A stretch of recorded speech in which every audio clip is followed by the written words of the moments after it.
Okay, social scientists, how would you measure equality in a marriage?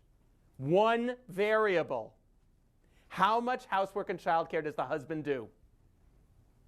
The more housework and childcare the husband does, the more egalitarian the marriage. Period. End of discussion. So here's what what they found.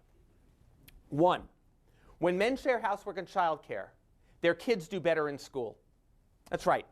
Their kids have higher levels of achievement, lower rates of absenteeism. They're less likely to be diagnosed with ADHD. They're less likely to see child psychologists. They're less likely to be medicated. When men share housework and childcare, their kids are happier, their kids are healthier, and their kids do better in school. Okay, maybe that's not enough of a motivation for men. When men share housework and childcare, their wives are happier. Well, duh. Not only that, their wives are healthier. Their wives are less likely to see therapists, less likely to take prescription medication, more likely to stay fit, more likely to say that they have much higher levels of marital satisfaction. So, when men share housework and childcare, their wives are happier and healthier. Okay, maybe that's not enough of a motivation for men. When men share housework and childcare, the men are healthier. They smoke less, they drink less, they take drugs less often. They are much less likely to go to therapists, be diagnosed with depression. They are more likely to go to doctors for preventive screenings, which of course as you age are very important, but less likely to go to see the doctors for emergencies because they're not as sick. So when men share housework and childcare, they're happier, they're healthier. All right, maybe that's not enough of a motivation for men. When men share housework and childcare, they have more sex. Guess which of these findings Men's Health magazine chose to put on their cover? The headline, it was great. Housework makes her horny. Of course they missed the part, not when she's doing it. But of course I had this great image, you know, housework makes her horny, of all these guys suddenly rushing into the kitchen going, I'm washing the dishes, honey. Get ready. But think about it. I mean, doesn't it sort of make a certain amount of intuitive sense? If he shares housework and childcare, she has far more time, far more energy, and she's not so resentful that she's doing all the housework and childcare. That sounds like opportunity and motive to me. So now I'm beginning to make the argument that, in fact, there's no Mars and Venus, but in fact, we are allies here on planet Earth, and our interests are the same. Let me move on to the last issue now. I want to talk about a little more about sex. Let me talk about those last two issues that I want to talk about around sexuality, and those are HIV and sexual assault. And the thing is, we rarely talk about these issues as in terms of how similar they are, because we think they affect such different populations for different reasons, et cetera. So we don't talk about the similarities, but I'd like to for just a couple of minutes. Let me take HIV first. What is your best way to reduce your risk of HIV transmission? Abstinence, of course. 2/3 of American high school students, that's all they hear. When we teach them about sex, we teach them about not sex. Now, don't you think, wait, let me just say, I have nothing against abstinence as a personal lifestyle choice. You may decide for emotional reasons, psychological reasons, religious reasons, political reasons, not to have sex until you get married. That's fine with me. I do think we ought to agree about what we're talking about when we talk about abstinence, don't you?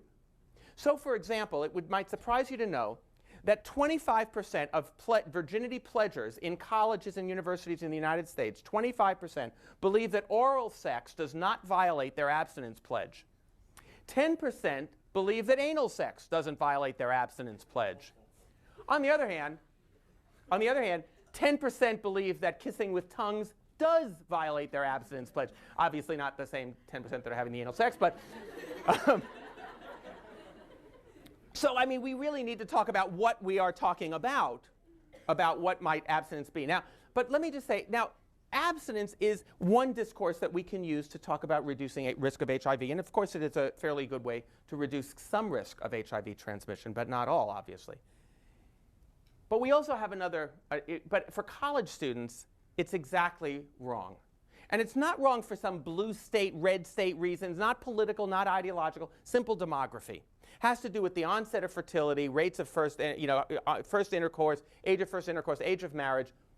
Let me put it this way. If you are a traditionally aged college student here at Middlebury, you will never again, for the rest of your life, be around so many people who are unmarried and sexually active.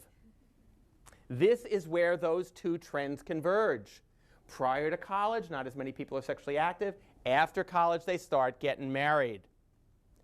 Most people do most of their sexual experimentation during their college age years. I always get nervous when I say that because I'm thinking somebody out there is saying, oh my God, I'm a junior, I better get busy. But, I mean, your parents sent you off to college and they said, these are going to be the best years of your life. What do you think they were talking about? We know. So obviously we need another discourse besides abstinence simply to tell you about, to reduce your risk. And of course, that other discourse is safe sex. And here the problem for men with the phrase safe sex itself. Because to men, the phrase safe sex is an oxymoron. You all know what an oxymoron is, right? It's a phrase where the terms cancel each other out, like military intelligence or business ethics or my personal favorite oxymoron, social science. I mean, to men, what is sexy is hot, passionate, explosive, spontaneous. And what's safe is warm, soft, cuddly. Those must be the three most detumescent words in the English language. I mean, when men hear safe sex, what we hear is stop having sex like men. Which is why it's so difficult to engage straight men in safe sex practices. But this is where, again, we bump up against homophobia. Because if you look at the gay male community's response to the HIV crisis over the past 25 years, this is exactly how they've addressed it. They said, how do we make safe sex sexy? How do we eroticize responsibility? How do we bring responsibility into our sexual decision making? There's safe sex videos, safe sex clubs. And it seems to me this is the place, the link between HIV on the one hand and sexual assault on the other. Because the difference between men and women's sexuality today is not that men feel entitled to pleasure and women don't. I made the argument earlier. Women and men both feel entitled to pleasure. But the difference is that men feel safety, the word safety, is kind of the negation of sexiness. For women, safety is its precondition. Unless a woman feels safe, she can't get to that part of herself that says, here's what I want. She can't get to her own sense of sexual entitlement. She can't get to her own sense of sexual agency, her own sexual voice. Unless a woman is certain that her boundaries will be respected, that her bodily integrity is as important to him as it is to her, that no means no. Unless she feels safe, she cannot express her own agency. This should be conceptually a no-brainer for men. If we want to have relationships with women who are as hot and as passionate and as sexy as we think we are, it's a stretch, I know, but we'll just trust this for a second. The only way we're going to do that is to make sure that women feel safe. As long as there is one woman on this campus who's afraid to go to a party, who's afraid to go out on a date, who curtails her time in the library because she's afraid to walk home in the dark, who curtails her time in a chemistry lab for fear of sexual assault or of assault, who's afraid to park in a remote parking lot at night. As long as there are women on this campus who feel unsafe, women cannot get to that part of themselves that says, here's what I want. They cannot claim their own sexual agency. Now, typically, what I want to suggest to you one way we might think about this together. Typically, when we do sexual assault awareness on college campuses, we focus entirely on the women.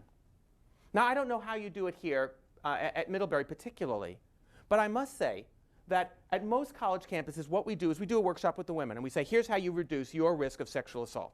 And it's very individual, very personalized. Okay, you can go to these parties, but not these parties. You can wear these things, but you can't wear these things. If you go to these parties, make sure that you go with a friend, you never lose eye contact, follow each other to the bathroom, taste each other's drinks. You do all of these things, right? And you've heard this stuff, right? That's why you're groaning. And oh, let me say this to the women right here. Double negative intended. Don't not do this. Of course, you must continue to do all of